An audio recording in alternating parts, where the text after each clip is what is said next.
ಕತ್ಲು ಕೋಣೆ ಸುಖ ನಿನ್ನ ಇನ್ನಷ್ಟು ಕೆಳಗೆ ತಳ್ಬಿಟ್ಟಿದೆಯಲ್ಲ ಶಾರದಾ. ಈ ಜೈಲಿನಲ್ಲಿರೋ ಇನ್ನೊಂದು ಜೈಲು ಅಂದರೆ ಆ ಕತ್ಲು ಕೋಣೆ. ಅಂಥ ಕಡೆನೇ ಇದ್ದು ಇನ್ನೂ ಬದುಕಿದೀಯಾ ಅಂದರೆ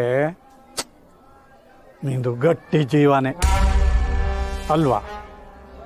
ಯಾಕ್ಲ ಬರಕ್ ಹೋದೆ? ಯಾಕ್ಲ ಬರಕ್ ಹೋದೆ? ನ್ಯಾಯವಾಗಿ ಬಾಳ್ತಿದ್ದವಳನ್ನ ಅನ್ಯಾದ ಪಟ್ಟ ಕಟ್ಟಿ ನನ್ನ ಜೈಲಿಗೆ ಕಳಿಸ್ದೆ. ಹೊರಗೆ ಬರೋ ಅವಕಾಶ ಭಗವಂತ ಕೊಟ್ರು, ಅದನ್ನ ಕಿತ್ಕೊಂಡೆ. ಶಾರದಕ್ಕ, ನಿನ್ ದಿನ ಕೆಳಗೆ ಗಾಂಜಾ ಸಿಕ್ತಂತೆ. ಏನೋ ಬೇಕು ನಿನಗೆ? ಏನೋ ಬೇಕು ನಿನಗೆ?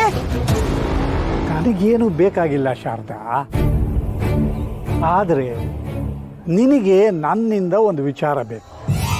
ಅದನ್ನು ತಲುಪಿಸೋಗೋಣ ಅಂತ ಬಂದೆ. ದೊಡ್ಡವರು ಋಣ ತೀರ್ಸಕ್ಕಾಗಲ್ಲ ಅಂತಾರೆ. ಹಣ ಕೊಟ್ಟು ತೀರಿಸಬಹುದು, ಆದರೆ ನಾನು ನಿನಗೆ ಕೊಟ್ಟಿರೋ ಮಾತು ತೀರಿಸ್ಬಾರ್ದು. ಅದಕ್ಕೆ ಬಂದಿದ್ದೀನಿ. ಹೋದ ಸಲ ನಾನು ಇಲ್ಲಿಗೆ ಬಂದಾಗ ನಿನಗೊಂದು ಮಾತು ಕೊಟ್ಟಿದ್ದೆ, ನಿನ್ನ ಮನೆತನ ಯಾವುದನ್ನು ಉಳಿಸೋಲ್ಲ ಅಂತ. ನೆನಪಿದೀಯಾ? ಈ ಕತ್ಲು ಕೋಣೆನಲ್ಲಿ ಅದನ್ನು ಮರ್ತಿದೀಯಾ? ನೀನು ಮರಿಬಹುದು, ಆದರೆ ಈ ಮಾತು ಕೊಟ್ಟಿರೋ ಮಾರಿಗುಡಿ ವೀರಭದ್ರನ ನಾಲ್ಗೆ ಯಾವತ್ತೂ ಮರೆಯೋದಿಲ್ಲ. ಅದಕ್ಕೆ ಪೂರಕವಾಗಿ ನಿನಗೊಂದು ಮಾತು ಹೇಳೋದಿತ್ತು. ನಿನ್ನ ಎರಡನೇ ಮಗಳ ಮದುವೆ ಗೊತ್ತಾಗಿದೆ.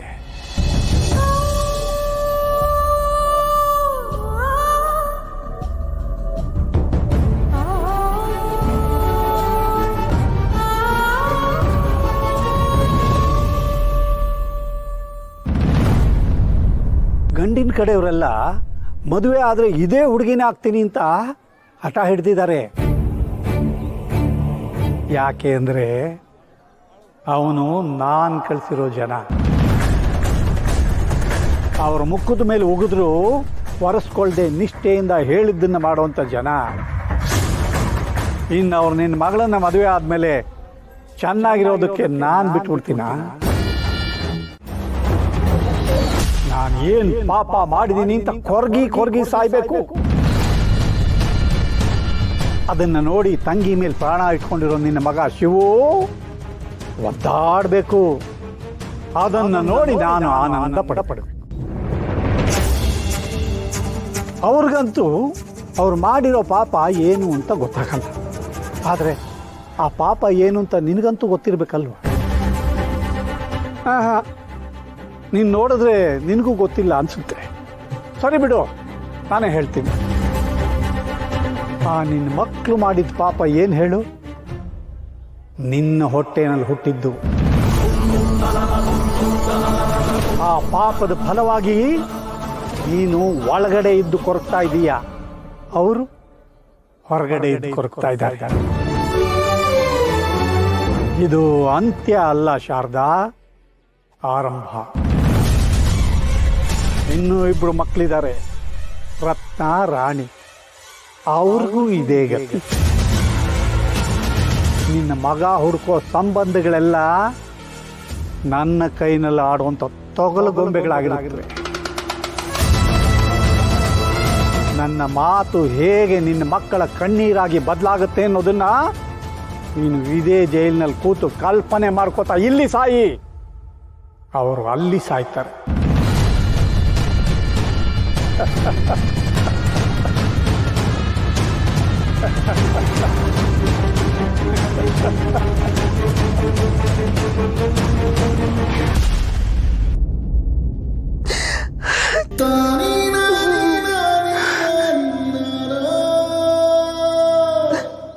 ಮಂಗಳವ ಅನ್ಯಾಯ ಎದುರಿಸೋ ಶಕ್ತಿ ಇದ್ರು ಅವಕಾಶನ ಕಿತ್ಕೊಂಡ್ಬಿಟ್ಟಿದ್ಯಲ್ಲ. ನನ್ನ ಮನೆನ, ನನ್ನ ಮಕ್ಕಳನ್ನ ನೀನೇ ಕಾಪಾಡಬೇಕು ತಾಯಿ, ನೀನೇ ಕಾಪಾಡಬೇಕು.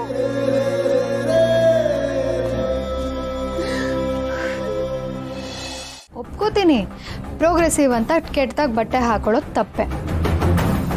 ಹಾಗಂತ ಕೆಲವೊಂದು ಕೆಲಸಕ್ಕೆ ಕೆಲವೊಂದು ಬಟ್ಟೆ ಹಾಕೊಳ್ಳೋದ್ರಲ್ಲಿ ಯಾವ ತಪ್ಪೂ ಇಲ್ಲ. ಗುಂಡು ನೀನು ಹೋಗಿ ಟೀ ಶರ್ಟ್ ಹಾಕೊಂಡು ಬಾ.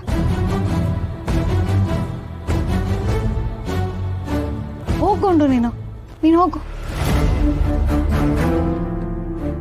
ಆದ್ರೂ ಪಾರು ನಮ್ ಗುಂಡುಗೆ ಲಂಗ ದಾವಣಿನೇ ಲಕ್ಷಣ. ಆದ್ರೆ ನಮ್ ಗುಂಡು ಜಿಮ್ಗೆ ಹೋಗಿ ವರ್ಕೌಟ್ ಮಾಡ್ಬೇಕಲ್ವಾ?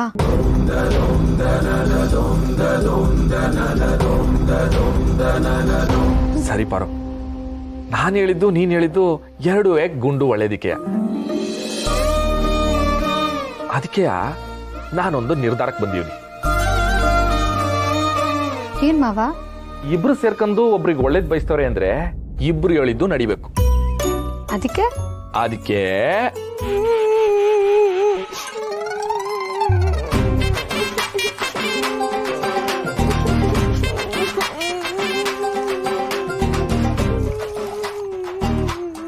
ಅಲ್ಲೆಲ್ಲೆಲ್ಲೆಲ್ಲೆಲ್ಲೆ ಏಡ್ ಚಂದ ಕಾಣ್ತೈತೆ ನನ್ ಗುಂಡು. ಪಾರು, ನಂಗೂ ಸಿಕ್ ಕೆಲ್ಸ ಇದೆ, ಮುಗಿಸ್ಕೊ ಬರ್ತೀನಿ. ನೀನು ನಮ್ ಗುಂಡುನ ಜಿಮ್ಮಿಗೆ ಸೇರಿಸ್ಬಿಟ್ ಬಾ, ಮನೆ ಕಡೆ ಜೋಪಾನ. ಸರಿ ಬರ್ತೀನಿ ರವಾ.